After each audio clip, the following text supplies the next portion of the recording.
সোমবার সুপ্রিম কোর্টে school service মামলায় দীর্ঘ শুনানি হলো। এক ধাক্কায় 25,753 জন শিক্ষক এবং অশিক্ষক কর্মচারীর চাকরি বাতিল করে গত সোমবার মাইলফলক রায় দিয়েছিল কলকাতা হাইকোর্ট। উচ্চ আদালতের সেই রায়ের উপর এদিনই কোনো স্থগিতাদেশ দিল না, কিন্তু সুপ্রিম কোর্ট পর্যবেক্ষণে জানিয়েছে 25,000 জনের চাকরি কেড়ে নেওয়া হলো। এটা খুবই গুরুতর বিষয়। পুরো নিয়োগ প্রক্রিয়াতেই যদি জালিয়াতি না হয়ে থাকে, তাহলে এই 25,000-এর মধ্যে যোগ্য অযোগ্য কি আলাদা করা সম্ভব? যারা দুর্নীতি করেছে বা তারা ফায়দা নিয়েছে তাদের অবশ্যই চিহ্নিত করা উচিত। প্যানেলে বহির্ভূত নিয়োগ নিয়ে প্রশ্ন তুলেছেন প্রধান বিচারপতি DY চন্দ্রচূড়। তিনি বলেন, যাদের নাম প্যানেলে ছিল না তাদের নিয়োগ করা হয়েছে। এটা পুরো দস্তুর জালিয়াতি। আইনজীবী রাকেশ দ্বিবেদী বলেন, বেআইনিভাবে 8,000 জনকে চাকরি দেওয়া হয়েছে বলে CBI খুঁজে পেয়েছে। তাহলে সবার চাকরি কেন বাতিল করে দেওয়া হলো? প্রধান বিচারপতি DY চন্দ্রচূড়ের প্রশ্ন করে বলেন, একবার যখন দেখা গেল বেআইনিভাবে নিয়োগ করা হয়েছে, তাহলে নতুন পদ তৈরি করা হলো না কেন? শুনানির সময় আইনজীবী দুষ্মন দাভে বলেন, গোটা নিয়োগ প্রক্রিয়া শুরু হয়েছিল 2016 সালে। 2018 সাল থেকে নিয়োগ শুরু হয়।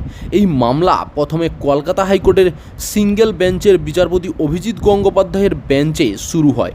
পরে যিনি ইস্তফা দিয়ে বিজেপিতে যোগ দিয়েছিলেন, এই মামলার ভিত এটাই।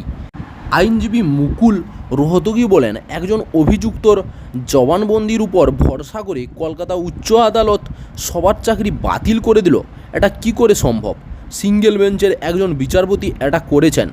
ভুলে গেলেও চলবে না, যাদের চাকরি গেছে তাদের পরিবারের অন্তত 4 জন করে তাদের উপর নির্ভরশীল। এ ব্যাপারে সবিস্তারে শুনানি জরুরি। আইনজীবী রাকেশ দ্বিবেদী বলেন, কলকাতা হাইকোর্ট যে নির্দেশ দিয়েছে তাতে মন্ত্রিসভার মন্ত্রী এবং সরকারের অফিসারদের ভোটের মধ্যে জেলে পাঠানো হতে পারে।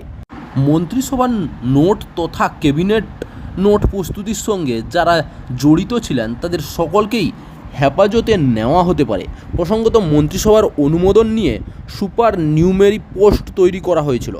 এখানে সেই সংক্রান্ত ক্যাবিনেট নোটের কথাও বলা হয়েছে। সরকারি আইনজীবী মনিন্দর সিং বলেন, ওএমআর সিট গায়েব করে দেওয়া হয়েছে।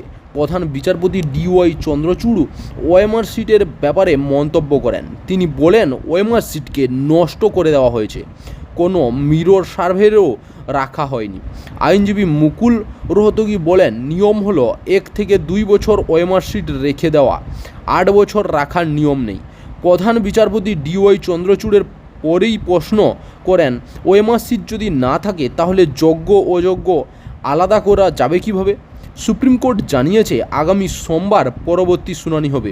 ততদিন পর্যন্ত সরকারের কোনো মন্ত্রী বা অফিসারের বিরুদ্ধে কোনো ব্যবস্থা নিতে পারবে না CBI। চাকরির খবর থেকে শুরু করে নিয়োগের খবর থেকে শুরু করে ঝড় ঝঞ্ঝা, দেশ বিদেশ, রাজ্য, জেলা এবং আপনার শহরের খবর একটা চ্যানেল আমাদের newsbangla.com সবার আগে আপনারা পেয়ে যাবেন। তাই চ্যানেলটাকে অতি অবশ্যই সাবস্ক্রাইব করে পাশ থেকে বেল আইকনটা ক্লিক করে অল নোটিফিকেশন অন করে রাখুন। জয় হিন্দ, জয় ভারত।